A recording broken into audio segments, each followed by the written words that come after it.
আসসালামু আলাইকুম। আমি লাবণীস কিচেনে আপনাদের আরেকবার স্বাগত জানাই। আজকে আমি আপনাদের ফুলকপির ডাঁটা দিয়ে ভীষণ মজার একটি ইউনিক রেসিপি তৈরি করে দেখাবো। ফুলকপির ডাঁটা কিন্তু অনেকেই খেতে পছন্দ করেন না। অনেকে ফুলকপি রান্না করার সময় ডাঁটাটা কিন্তু ফেলে দেয়। তো এখন থেকে ফুলকপির ডাঁটা না ফেলে বাড়িতে এই রেসিপিটি করে দেখবেন, খুবই ভালো লাগবে। আর ছোট থেকে বড় কিন্তু সবাই খুবই পছন্দ করবে। আমি আর আমার পরিবারের সদস্যরা কিন্তু ফুলকপির ডাঁটা খেতে একদমই পছন্দ করতাম না। তো এখন বাজার থেকে ফুলকপি না নিয়ে ফুলকপির ডাঁটা নিয়ে আসি বেশি করে, তখন এই রেসিপিটি বাড়িতে তৈরি করি। সবাই কিন্তু আমরা খুব পছন্দ করে খাই। এই রেসিপিটা কিন্তু আপনারাও ট্রাই করে দেখতে পারেন। রেসিপিটি তৈরি করার জন্য আমি ফুলকপির ডাঁটা নিয়েছি, আর ডাঁটাগুলোকে কিন্তু আমি প্রথমে ভেঙে নিয়েছি। তারপর ডাঁটাগুলোকে পরিষ্কার করে ধুয়ে এখন গ্রেটার দিয়ে গ্রেট করে নিচ্ছি। আপনারা চাইলে কিন্তু ডাঁটাগুলো ব্লেন্ডারে ব্লেন্ড করে নিতে পারেন, তবে ব্লেন্ডারে ব্লেন্ড করলে কিন্তু এটা পুরোটা মিহি হয়ে যাবে। মিহি না, ফুলকপির ডাঁটাগুলো কিন্তু এরকম একটু দানা দানা থাকবে, সেজন্য গ্রেটার দিয়ে গ্রেট করলে কিন্তু ভালো হয়, এরকম দানা দানা থাকবে। তো ফুলকপির ডাঁটাগুলো কিন্তু আমি গ্রেট করে নিয়েছি। চুলাতে একটা কড়াই বসিয়ে দিলাম, তার মধ্যে এখানে আমি সরিষার তেল দিয়ে দিচ্ছি পরিমাণ মতো। এখন এখানে আমি হাফ চা চামচ কালো জিরা দিয়ে একটু ভেজে নিব সরিষার তেলে।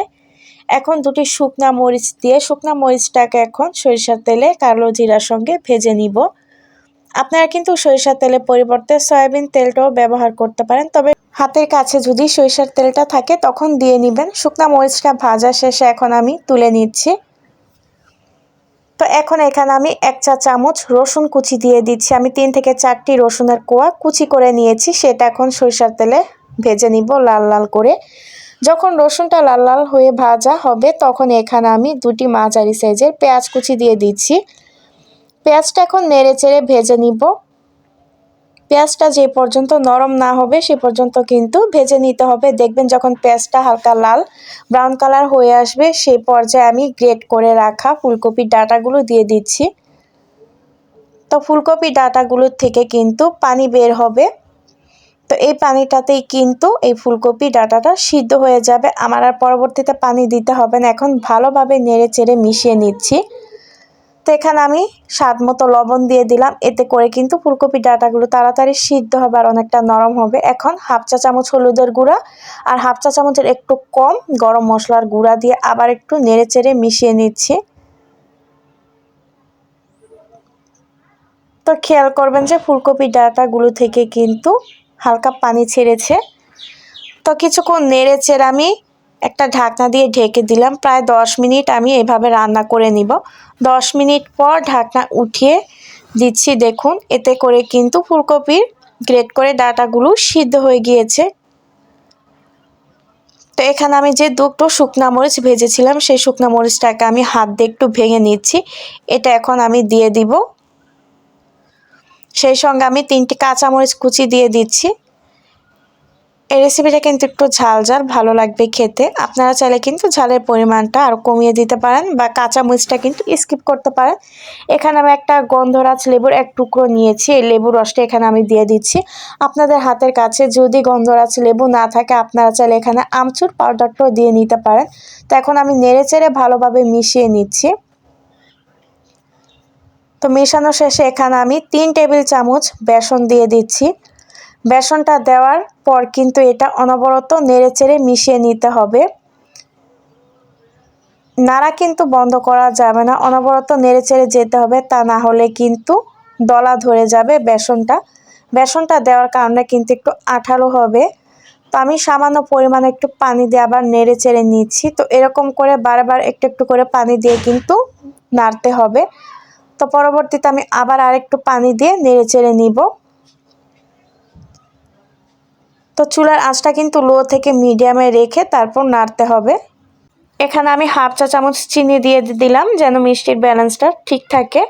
আবার নেড়ে চেড়ে মিশিয়ে নিচ্ছি। সর্বশেষে এখানে আমি 2 টেবিল চামচ ধনিয়া পাতা কুচি দিয়ে দিচ্ছি।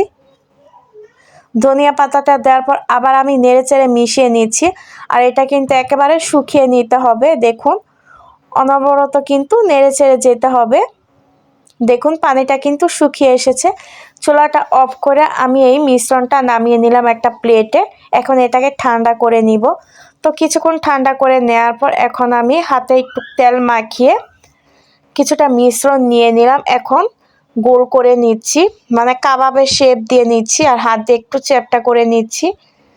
কাবাব বা টিকা যেভাবে বানিয়ে থাকি এটা কিন্তু সেভাবে বানাতে হবে। তো আবার আমি একটু দেখিয়ে দিচ্ছি, হাতে আরেকটু মিশ্রণ নিয়ে এখন হাত দিয়ে ভালোভাবে গোল করে নিব। তারপর কাবাবের শেপ দিয়ে কিন্তু বানিয়ে নিতে হবে। আপনারা চাইলে যে কোনো শেপে বানিয়ে নিতে পারেন। তো দেখুন সবগুলো বড়া কিন্তু আমার বানানো হয়ে গিয়েছে। এটা কিন্তু দেখতে অনেকটা কাবাবের মতোই। চুলাতে একটা কড়াই বসিয়ে দিলাম, পরিমাণ মতো তেল দিয়ে তেলটা যখন গরম হয়ে আসবে একে একে আমি বড়াগুলো দিয়ে দিচ্ছি। ভাজার সময় কিন্তু চুলার আঁচটা লো থেকে মিডিয়ামে থাকবে, চুলার আঁচটা কিন্তু একদম বাড়াতে যাবেন না। আর তেলটা যখন গরম হয়ে আসবে তখন কিন্তু বড়াগুলো দিয়ে দিতে হবে। বড়াগুলো এখন আমি একটু সময় নিয়ে ভেজে নিব। তো এক পাশ ভাজা হয়ে গিয়েছে, এখন আমি উল্টে দিচ্ছি অপর পাশটা ভাজার জন্য। আলতো হাতে কিন্তু উল্টে দিতে হবে বড়াগুলো, খেয়াল রাখতে হবে যেন ভেঙে না যায়।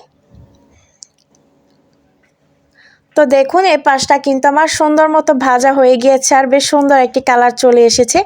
এর থেকে বেশি কিন্তু ভাজবো না, তাহলে কিন্তু উপর থেকে পুরো কালারটা নষ্ট হয়ে যাবে।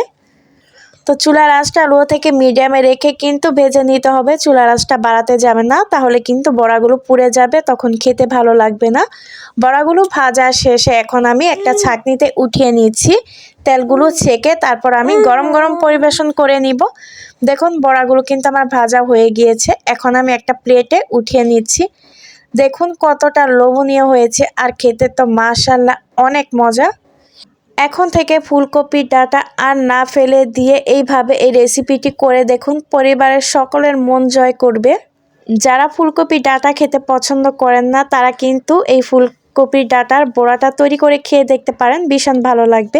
আজকের মতো এখানে বিদায় নিচ্ছি, সেই পর্যন্ত সবাই ভালো থাকবেন, সুস্থ থাকবেন, আল্লাহ হাফেজ।